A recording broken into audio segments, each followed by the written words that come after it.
Allen will show us how to use cutting-edge tech. Big welcome to Don. Woo! Set up my little robot. Hello, everybody. Welcome.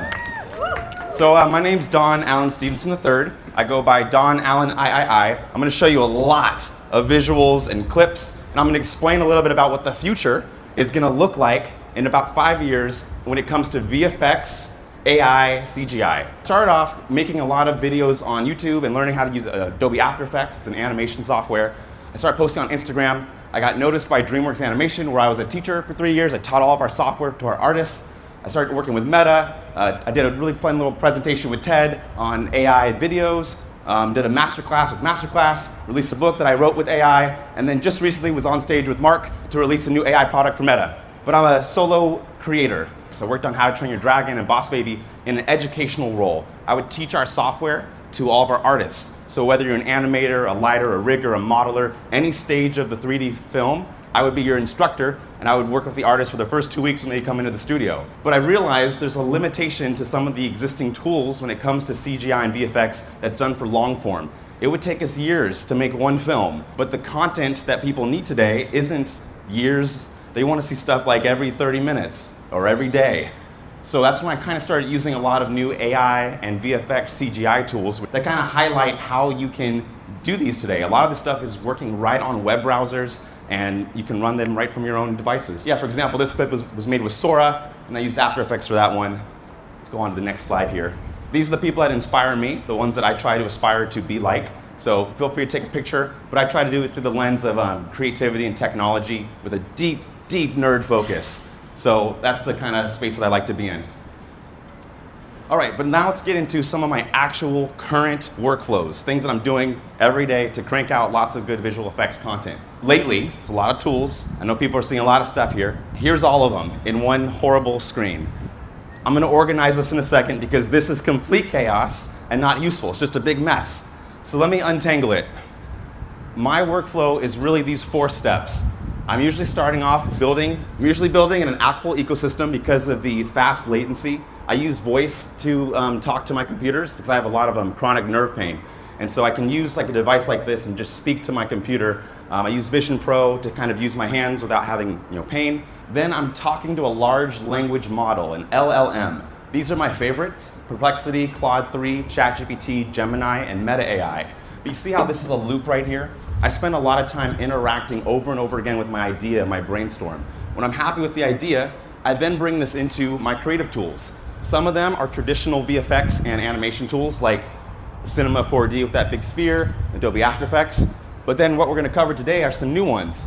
How do we use Sora? How do we use Runway and Polycam and Midjourney? When I have my creative tools, I then usually send it to the social channels. I mostly do stuff on Instagram, but I use an AI tool called Repurpose. I forgot the name, Repurpose something, and it sends it to all the other platforms for me because I mostly want to focus on Instagram. So that's how you can kind of grow audiences in lots of different spots. This is something I made in 4 hours, this entire video. Every clip was generated with Sora. I used a tool called Midjourney to make the image references, and the music was generated with the app Suno with a text prompt. I wanted an anime intro for my comic book series for a character named Omnidon. And it's wild that this is possible. But for the sake of time, we'll skip it. I have it on Instagram if you want to check it out later. But just to reiterate, I'm usually going from an Apple ecosystem to a large language model. I'm using my creative tools, and then I'm sharing socially. So people like me, 1-person studios, 3-person studios, are starting to get the ability in the next 5 years to develop the quality of work that would have taken hundreds of artists, many departments. That becomes something that a small group can do, which is exciting because this opens up a lot of realms. The main takeaway is AI is an amplifier. I did the motion capture work for Lil Nas's music video for these dancing robots. We did that in, I think, 2019 for the music video Panini. And it took forever. I had to put like lots of motion capture suits on. The data was dirty afterwards, so I had to clean up the data. Then I had to hand that to a bunch of VFX artists. It took a very long time for us to get this one shot that we kept reusing in the music video. But now, if I use AI as an amplifier, I can just describe dancing robots in about a few moments, and then maybe wait 30 seconds and I can get a video It may not be the same quality, but in the next 5 years, that quality gap is going to pass. You're going to get the same stuff that you would have only been able to get the traditional way from text prompts and image prompts. Claude, this is one of the tools that I use to amplify what I'm doing. It's like ChatGPT, it's one of their competitors to OpenAI. It's smarter in many ways, but not every way. I use them both. So and I'm happy you brought that up, because Claude versus OpenAI. The reason why I'm bringing them up in this context is I've been building tools, and I'm not a coder. I've been building functioning apps that help with my creative pipeline by talking to Claude. I describe what my idea is, like I need a tool that can generate images that do this, this, and this, and you loosely describe that. Claude writes the code, runs the code in the chat, and has a little publish button. So then I can actually ship it to somebody on in a team. And if they can run in a web browser, they can run my app. I didn't have to publish on an app store. I use it for making lots of tools. For example, like I was doing a budget for a whole project. This whole interface is like a functioning, clickable thing. I have no idea how I coded it, but I just needed this interface for a few minutes, and then I shipped this to a team to kind of help decide what our budget would be for a project. The feature is called Claude Artifacts. It's a paid feature, but it's 100% worth it. I don't work for them, I swear. Okay, let's talk about VFX and AI as it pertains to going more viral. These are real screenshots from my Instagram of some pieces where I use some of the techniques and workflows that we're talking about today. You can use these techniques to actually get real viewership and get seen. And when you do these frequently, it helps actually get noticed and have your story be heard and amplified. So let me show you a little bit about those examples. These are the tools I made for the last screenshots. This app is not out yet, but it should be coming out later this year. It's called Simulon. You can do Hollywood quality VFX with an iPhone. It is really impressive. After Effects is really great from Adobe's universe. Sora is what I've been using for a lot of my videos. Sora and VO2 are really big competitors, and so are Runway. These are my personal favorites, so that's why I put them here. There's lots of tools, though. This was using all of that workflow. So I can't sing, so I used Suno to make the music. But to get all the motion capture on my face, Runway has a feature called Act 1 that lets me perform in front of my phone, and I just mouth out my shapes and my words, and it drives the character performance. Again, this was made in maybe like 4 hours, the whole thing, like from having nothing on the screen to having animations. And a pro tip is on Sora, ask it to generate things on with a green screen background, so then you can take these into your editing software like CapCut and VFX and like actually edit them and do, basically I use it to make assets for my 3D work. A lot of people try to do the one button click and then you have your video. I like to make assets so that I can assemble the video and the ideas. There's an app called Midjourney. You can generate images from text prompts. So this is from a little comic book series for my character. I put ChatGPT in there because I use ChatGPT to enhance my prompting. So I don't know all the language for making images better all the time. So I would ask ChatGPT, hey, I have this character, he wears an orange jacket, he has dreads. Describe a scene of this of action. I don't know what that is. ChatGPT writes a much better, deeper prompt, and then Midjourney made these images. But then I'm like, oh, I need an animation now. So I use an app called Viggle, and what you're seeing, what you saw there was, again, you set up a phone and you film yourself. You could use a robotic camera or something, and it does all the motion capture work without having to wear any suits or optical tracking. So you can now go from a storyboard to animation, again, with a phone. It's really useful. I use it to make stickers for different social media channels. Another fun pro tip for Sora and Runway and Pika Labs and Halio is you can ask Sora to generate what's called a turnaround. At DreamWorks Animation, when we would work on characters, one of the first things we would do before we start animation was we'd get this thing called a character turnaround. Usually the character's arms go to their side, and we have the character basically, we have a camera orbit the character, and when you have that data, you can now build out lots of scenes. So I asked Sora to generate a character turnaround, and the only image I initially gave it was something that I got from Midjourney of a character standing in a T-pose. You could illustrate it if you wanted to, or you can generate it if you want to, and then you have like almost effectively a 3D character without having to build a 3D model, character maps, rigging, and you can make these really quickly. Like all of these that I'm showing are probably made in the last like month. So let's go a little bit further, the near future. This is a character, Spider-Man, and he's working with Iron something's tech, Iron Man's tech. Augmented reality overlays is kind of coming. So think glasses. So I'm wearing smart glasses right now, and I actually filmed both of these videos with these glasses, an older pair, and then I go and add visual effects on top of that footage. So these didn't really happen. But what's cool is you can pitch ideas and concepts by having that first person point of view. These are fun for pitching ideas for companies and seeing your visions come to life. In the past, you had to be kind of contained to a small studio. Maybe you're in a basement at a really cool game studio or an animation lab. But because a lot of these tools are in the cloud and are web-based, we're at this point where my new studio is wherever I go outside. So if I have my phone with me, my glasses, or my different AI peripheral devices, this is what a new animation studio looks like. You can just be anywhere, as long as you have reliable internet access. All right, so here's some sneak peeks of stuff that's kind of coming.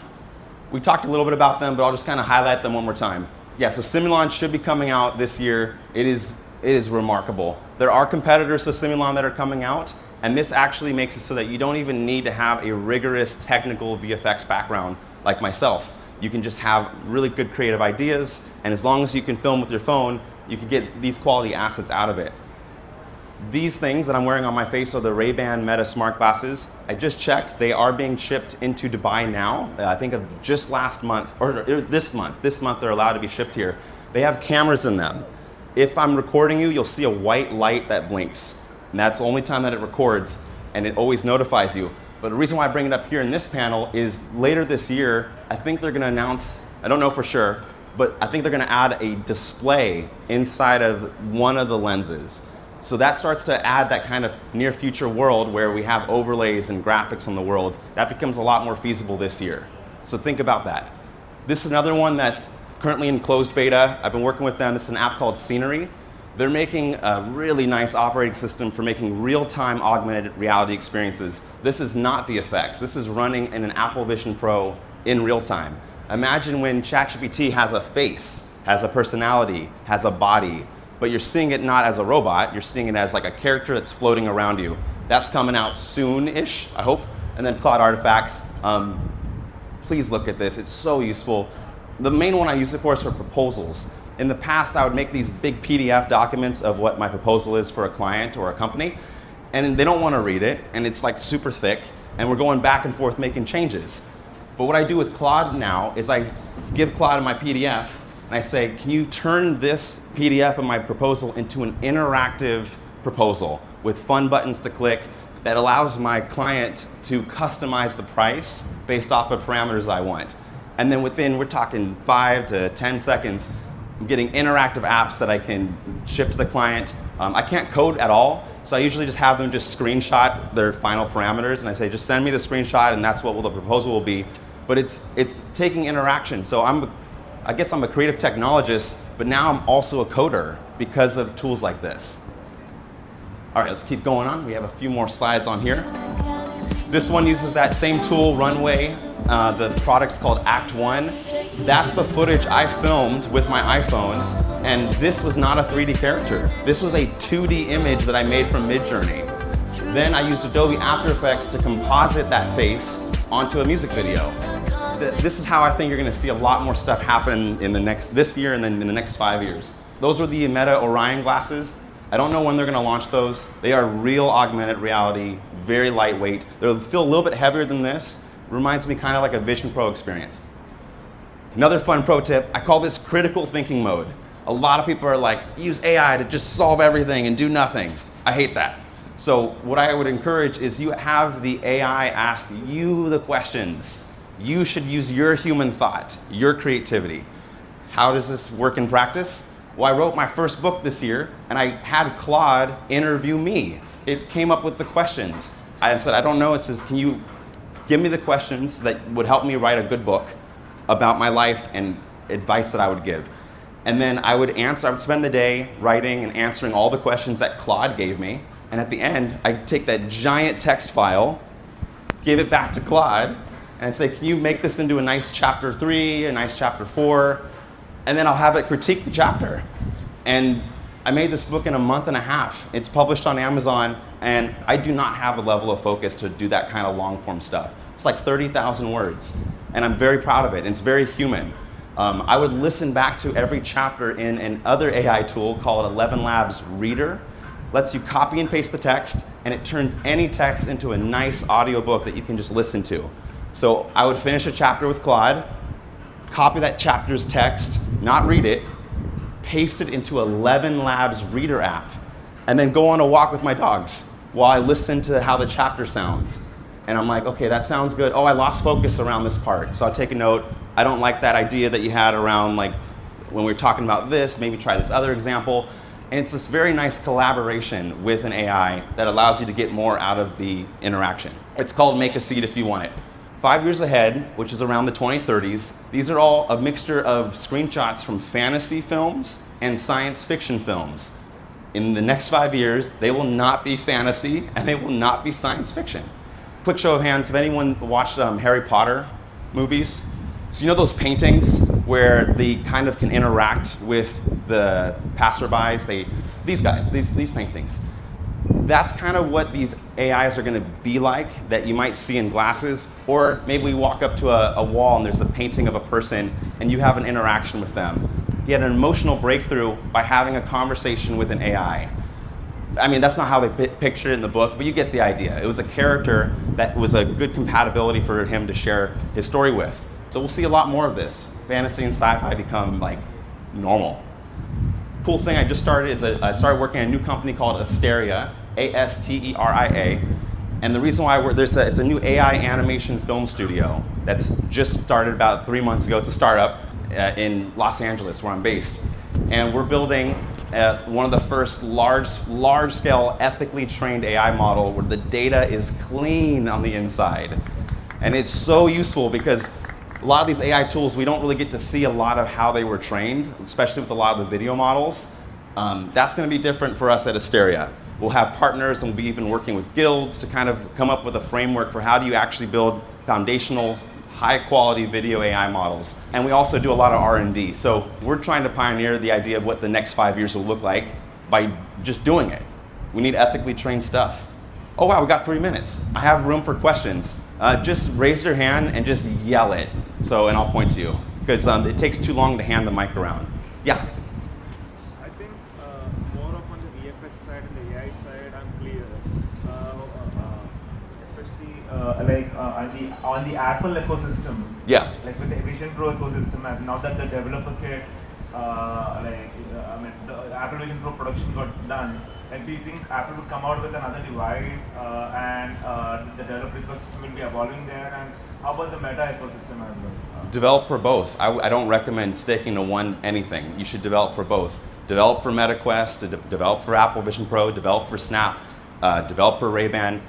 I don't encourage any one. You should be doing all of them. I mean, what I mean to say is, like, still Apple Vision Pro is a good idea because they've stopped the production, right? I think are they going to come back with another device? I think a low price device probably. I don't know. Whether they do it or not, it's still a useful tool now. And if you don't like it, there's so many other options too. So I would still say just use a spatial computer. Get into spatial computing. Forget about the brand that's required to do that. Sure. Oh, we got a question right here. What is the worst thing about starting? What is the worst thing about? What is the worst thing about starting and how to create an technologies? What is the worst thing about starting? Social media content creation. I really enjoy it. What do you mean? Like, it's about there are so many, like, so little people that they can just figure out how active on social media if you want to. So, like, is that really hard to, get attention? I guess, well, lean into, like, if you enjoy it a lot. I just love nerdy technology, and I started sharing it online. That would be the focus. So then I don't even really think about don't even think about followers and stuff. That helps, but if you go in with that motivation as like, I'm just gonna do this for the followers to reach, you'll burn out because it's boring, and it's like, I love teaching nerdy tech. So it's hard for me to say like this is a bad thing. It's just fun. Right. Question: what is your number one What is your number one life hack to make sure that you stay focused for a longer period of time and do the creative content? I use the focus modes on the devices that I use. I made it so that it's geolocation based. So I set up certain locations in my home. Oh, we have to run out. Okay. That's it. It's great. Thank you all so much. My name's Don.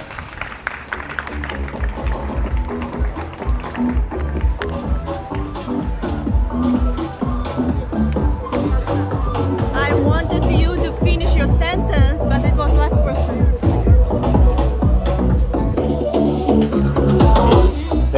Thank you very much, It Don. was like That you was have to an finish your sentence. It was incredible last question. Incredible. Sorry. Well done, brother. Oh, thank you so much. I got to run for a meeting, but I stayed specifically for yours. Oh. I'm late, but I love Oh, sorry. Thanks.